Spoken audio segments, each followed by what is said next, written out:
इतना मनमाना दहेज दिया, उसके बावजूद जनक जी कहते हैं महाराज यदि कोई कमी हो तो अभी बता दो। राजा दशरथ जी गले से लगाए, तुम्हारे जैसा पिता धन्य है। अरे आपने अपने कलेजे का टुकड़ा दिया है आज, और आप कहते हो कोई कमी। जो बाप अपना सर्वस्व जीवन का कमाई पूरा दान कर दे, फिर उस बाप को कहते हो कि नहीं ये कमी हो गई वो कमी हो गई। पूरा बेचारा पगड़ी उतार करके रख देता है, फिर भी लोग कहते सब्जी में नमक कम था। अरे उस बाप से पूछो जो बाप बेचारा पूरी जिंदगी की कमाई अपनी बिटिया के विवाह में लगा रहा है, कि हमारी बिटिया को कोई कह ना पाए कि तू क्या लेके आई है। इस प्रकार से अयोध्या कांड है जमाने का प्रतीक, संघर्ष का प्रतीक है। अयोध्या कांड देखिए, बाल्यावस्था चल रही थी, अभी बाल्या कांड चल रहा था। बाल्या कांड में हम धूल मिट्टी में खेल करके भी अपना खुश रहते हैं, लेकिन महाराज जब जवानी आती है संघर्ष करना पड़ता है। संघर्ष का जीवन है ये हमारा, युवा अवस्था संघर्ष का जीवन है। इच्छाओं को कभी बढ़ाना नहीं चाहिए।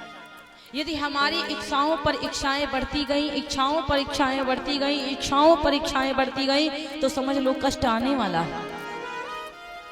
अयोध्या वासियों की कितनी इच्छाएं बढ़ी। पहले अयोध्या वासियों के मन में इच्छा थी कि मैं राजा दशरथ के बेटा हो जाए। बेटा हो गए, एक नहीं चार चार। और उसके बाद में अब इच्छाएं बढ़ गई थी कि मेरे राम का विवाह हो जाए। अब तो राम जी का शुभ विवाह भी हो गया। फिर इच्छा बढ़ गई कि अब मेरे राम का राज तिलक हो जाए। अब ये इच्छा पूर्ण होने वाली नहीं है राधा।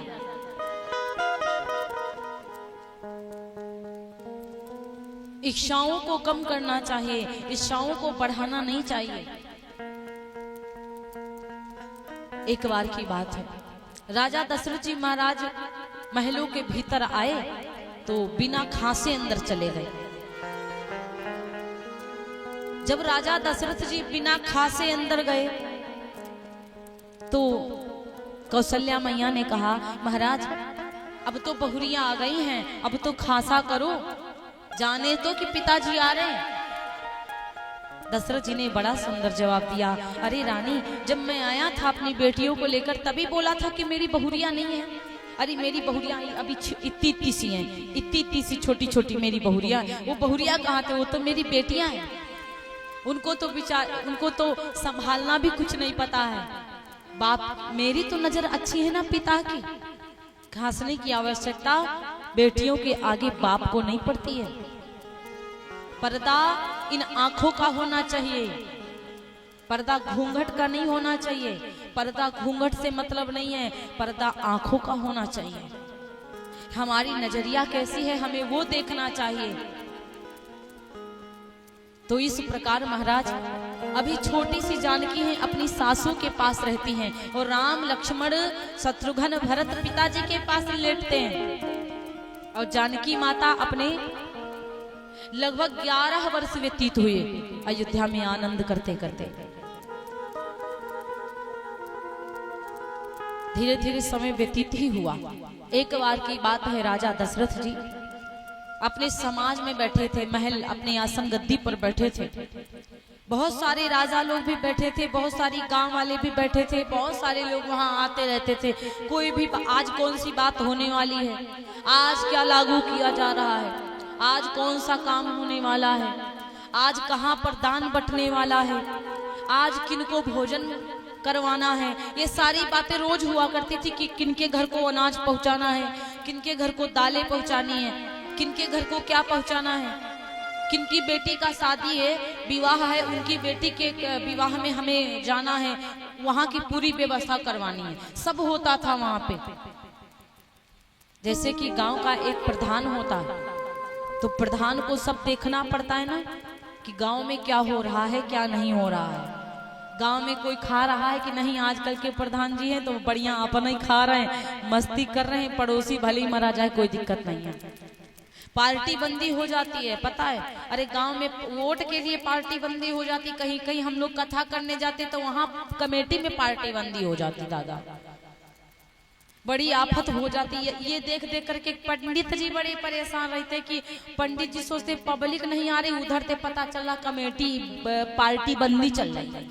अब परेशान है महाराज जी की का करें दादा, जो पब्लिक वहां युद्ध महाभारत करे, घर वाले बैठे, यही हो जाता है कहीं कहीं पे।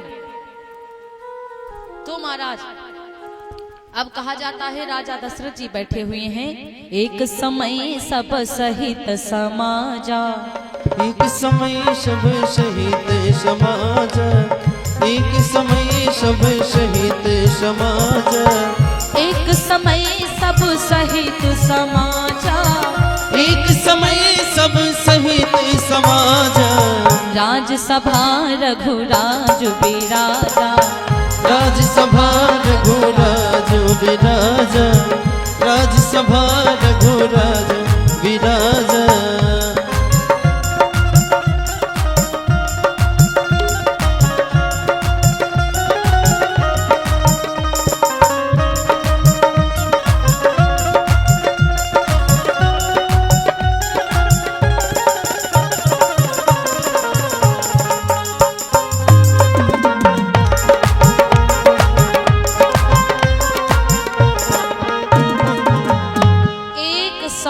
सब सहित समाजा। अच्छा, एक समय क्यों रखा, एक समय क्यों लिखा बाबा ने? कहा पहली बार राजा दशरथ जी बैठे थे सिंहासन पे, लेकिन विशेष यहाँ पर हुआ है महाराज, एक समय सब सहित समाजा और राजसभा रघुराज विराजा। राजा दशरथ जी बैठे हुए हैं महाराज, उनकी सब बड़ी प्रशंसा कर रहे हैं, उनकी सब लोग बड़ी प्रशंसा कर रहे हैं। महाराज आप बहुत सुंदर विचार वाले हैं, आप बहुत सुंदर भी हैं, आपकी बहुरियां तो बहुत ही लाडली पिता की हैं। जनक जी बड़े सुंदर विचार वाले, आपका समझाना भी बड़ा बढ़िया है। यही बातें हो रही हैं महाराज।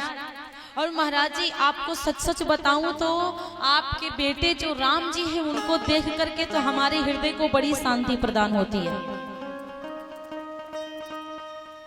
आपके यहाँ तो बहुत, आपके यहाँ के लोगों को देखकर बड़ा आनंद आता है मुझे, बहुत ही खुशियां छाई हुई हैं। और जब राजा दशरथ जी की सब बड़ाई कर रहे थे तो राजा दशरथ जी विचार करने लगे कि अपने आप को हम जरा देख ही ले कि कितने सुंदर हैं। जब कोई आपकी प्रशंसा करने लगे तो शीशा को देख लेना चाहिए। अब हमारी बात उल्टा मत ले लिएगा, शीशा देखने का मतलब ये नहीं है कि आप देखिए तो और मगन हो जाओ, कुछ कमियां भी देख लो। दादा ऐसा तो नहीं धब्बा लगा वही झूठी प्रशंसा कर रहे हो कि बड़े सुंदर हो, बड़े सुंदर हो। राजा दशरथ जी कहते हैं, राजा दशरथ जी बाबा तुलसीदास जी कह रहे हैं कि श्रवण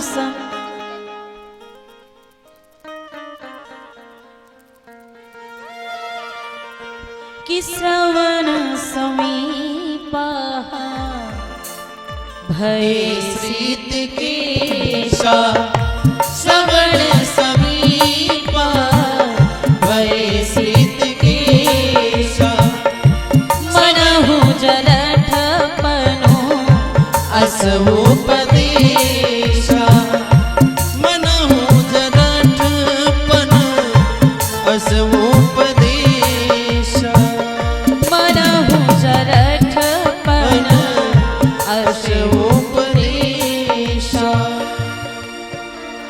श्रवण समीप भये सित केसा। देखा क्या, कान के पास में बाल जो थे ना उनके सफेद हो गए थे। शीशा को देखा भी तो क्या देखा, बालों को देखा, पूरा चेहरा तो देखा लेकिन सच्चाई को देख ली महाराज कि श्रवण समीप भये सित केसा। प्रशंसा सब कर रहे हैं महाराज, लेकिन मेरे तो बाल श्वेत हो गए, इसका मतलब मैं बूढ़ा हो गया हूँ। और बूढ़ा हो गया हूँ तब भी प्रशंसा कर रहे हैं। लेकिन देखिए कितनी बढ़िया बात यहाँ राजा दशरथ जी के द्वारा सीखने को मिल रही है। सफेद बालों को देखा, सच्चाई को देखा कि मैं बूढ़ा हो गया हूँ, ये लोग प्रशंसा करते हैं तो क्या हुआ, लेकिन हमको राजगद्दी अब छोड़ देना चाहिए। हमें राजगद्दी छोड़कर अपने राम को राजा बना देना चाहिए, क्योंकि हमारे राम जी अब सब कुछ संभाल लेंगे। आजकल लोगों को पता चल रहा है मेरे बाल श्वेत हो गए तो काली वाली मेहंदी लगा लेते हैं कि बाल करिया हो जाए। सच्चाई को छुपाने लगते हैं। वो बुढ़ापा आ गया, बाल सफेद होने लगे, फिर भी काली डाई लगा करके अपने आप को जवान बनाने लगते। महाराज ये जो झुर्रियां पड़ने लगेंगी तो इनको कैसे साफ करवा दोगे, इनको कैसे बिल्कुल सीधा अच्छा करवा दोगे। इस प्रकार से महाराज राजा दशरथ जी ने विचार किया कि बाल मेरे श्वेत हो गए, लोग मेरी प्रशंसा कर रहे हैं, इसलिए अब एक काम करूं, मैं अपने राम को राजा बना दूं। इससे पहले गुरुदेव जी के पास में पहुंचे। गुरुदेव जी से पूछा, गुरुजी मेरे बाल श्वेत हो गए, क्या मैं राम को राजा बना दूं? गुरुदेव जी ने तुरंत हाँ कर, राम राम क्या कह रहे हैं महाराज, आप सोचते हैं, अरे जल्दी से राज तिलक कर दीजिए। तो राजा दशरथ जी ने कहा, गुरुदेव जी आपने तो कह दिया कि जल्दी से राज तिलक कर दो, लेकिन गुरुदेव जी हमारे समाज से भी तो हमें पूछना है। भाई आपकी ही केवल अपनी ही केवल बात करने से कुछ नहीं होगा, समाज को भी जानना चाहिए कि उसकी क्या इच्छा है। तो बोले हाँ ठीक है, अगर ये बात है तो आप समाज से पूछ लीजिए। समाज वाले तो पहले ही हाँ हाँ सही कह रहे हो, राम राजा बन जाए तो बहुत सुंदर बात है, राम राजा बन जाए तो बड़ी प्यारी बात। तो बन्ना आ गया यहाँ पे, बोले राम जी राजा बन जाए तो बहुत सुंदर बात है। तो महाराज अब कहा जाता है कि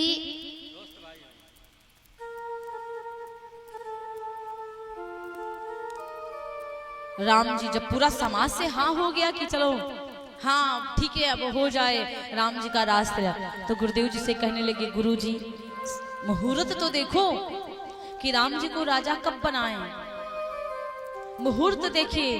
तो कहा मुहूर्त महाराज बेग विलंबु न करियन पा, साजिया सबुई समाजू, और सुदिन सुमंगल तब ही जब राम होय युवराज।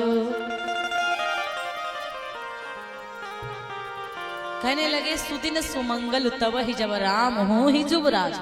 अरे इसमें मुहूर्त की क्या बात है, सुमंगल वही दिन होगा जब मेरे राम जी राजा बन जाएंगे। लेकिन राजा दशरथ बोले, गुरुदेव जी आपकी बात सही है, फिर भी आप थोड़ा सा देख लेते।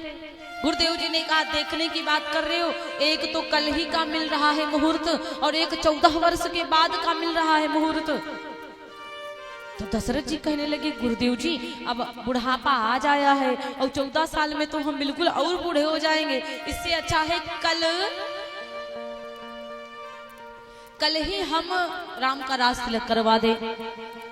और भैया जब कल ही राम का राज तिलक करवाने की बात आई तो देवताओं को 100 डिग्री का बुखार चढ़ गया। सुर नर मुनि सब की यह रीति, स्वार्थ लागी करहि सब प्रीति।